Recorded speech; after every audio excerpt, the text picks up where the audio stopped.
Hello बच्चों, प्रश्न को देखते हैं। तो प्रश्न में दे रखा है अभिक्रिया दर के संघट्ट सिद्धांत की व्याख्या कीजिए। इस सिद्धांत के आधार पर अभिक्रिया दर पर ताप के प्रभाव की किस प्रकार व्याख्या की जा सकती है।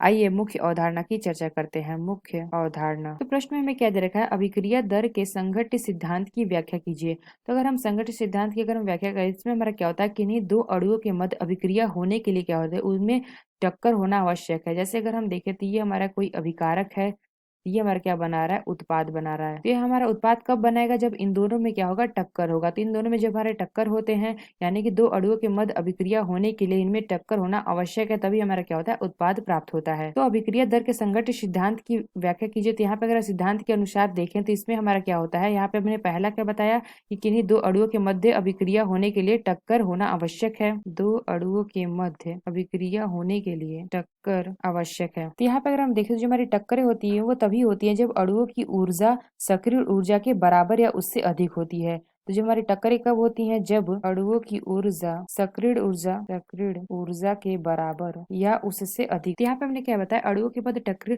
तभी होती है जब अणुओं की ऊर्जा सक्रिय ऊर्जा के बराबर या उससे अधिक हो। तो अणुओं के बीच टक्कर होने के पश्चात क्या होता है, सभी अणुए उत्पाद में परिवर्तन नहीं होते हैं।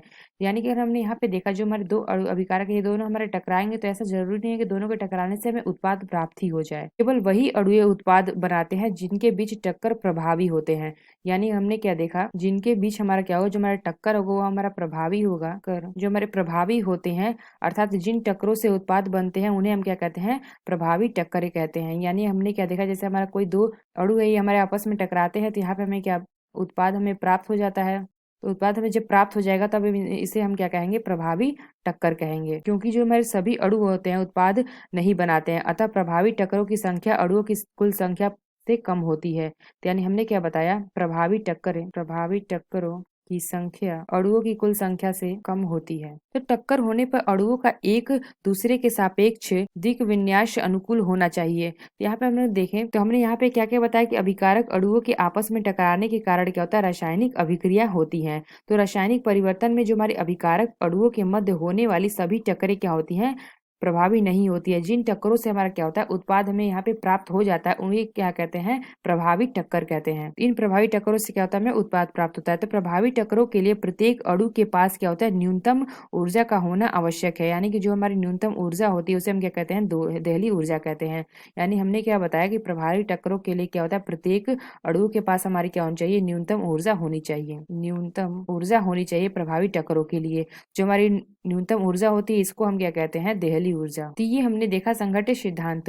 तो और हमें प्रश्न में क्या दे रखा है, इस सिद्धांत के आधार पर अभिक्रिया दर पर ताप के प्रभाव की किस प्रकार व्याख्या की जा सकती है। तो यानी अगर हम देखें तो जब हम ताप बढ़ाने पे हमारी क्या होती है, ताप बढ़ाने पर अभिक्रिया का वेग बढ़ जाता है। तो यह प्रश्न में से क्या पूछा गया था कि अभिक्रिया दर पर ताप के प्रभाव की किस प्रकार व्याख्या की जा सकती है। तो यहाँ पे हमने देखा ताप बढ़ाने पे क्या होता है, अभिक्रिया का वेग बढ़ जाता है। तो जैसे कि अगर हम देखें तो यहाँ पे अगर हम देखें तो हमारा कोई पात्र है, इसमें हमारा क्या है, यहाँ पे अगर हम देखें इसको हम क्या करेंगे, गर्म करेंगे। तो जब हम गर्म करते हैं तो यहाँ पे हमारा क्या होता है, उष्मा इसमें हमारी जाती है उष्मा। तो इसके अंदर में जो हमारे अभिकर्मक अणु होते हैं, अभिकर्मक, तो ये हमारे क्या करते हैं, उष्मा को अवशोषित। तो ये हमारे क्या करते हैं, उष्मा को अवशोषित करते हैं। तो यहाँ पे हमने क्या बताया, ताप बढ़ाने पे अभिक्रिया का जो हमारा वेग है वो हमारा क्या बढ़ जाता है। यानी हमने क्या बताया, जब हम ताप को क्या करेंगे, बढ़ाएंगे, तो जो हमारी अभिक्रिया की वेग होगी, क्रिया वेग, वो हमारी क्या होगी, बढ़ जाएगी।